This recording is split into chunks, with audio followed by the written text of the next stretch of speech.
দীর্ঘ ৯ বছর পর আবারও চালু হলো বগুড়ার সুইমিং পুল। খুদে সাঁতারুদের প্রশিক্ষণের মধ্য দিয়ে নতুন করে সুইমিং নিয়ে স্বপ্ন দেখছেন বগুড়ার সুইমিং সংশ্লিষ্টরা।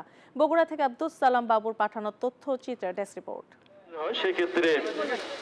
এই সুইমিং পুলের নীল জলেই ক্যারিয়ার গড়েছেন জাতীয় পর্যায়ে স্বর্ণপদক জেতা আমিনুল হক সজল, আলালুর রহমান তিব্বত সহ অনেকেই সুইমিং শিখেছেন এই পুলে।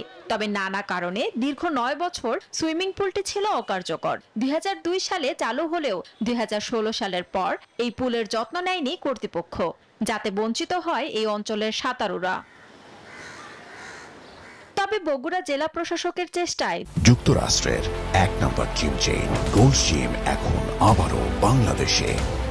বসুন্ধরা আবাসিক এলাকা ও বসুন্ধরা সিটি শপিং মলে দ্রুত সংস্কার কাজ শেষ করে আবারও চালু হয়েছে সুইমিং পুলটি। ২৫ লাখ টাকা খরচে সংস্কার করা এই পুলে শুরু হয়েছে খুদে সাঁতারুদের নিয়ে প্রতিযোগিতা, যেখানে অংশ নেয় ১৩০ জন খুদে সাঁতারু।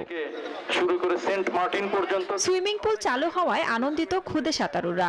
সাঁতার শিখতেছি, আমার অনেক ভালো লাগা। তরুণদের ভিতরে আরো সাঁতার কাটা নিয়ে আগ্রহ জাগে এবং যারা পায় না তাদের অনেক সময় ফ্রি ক্যাম্পিং করে। অনেক ভালো হয়েছে, যারা সাঁতার পারে না তারা সাঁতার শিখতে পারবে।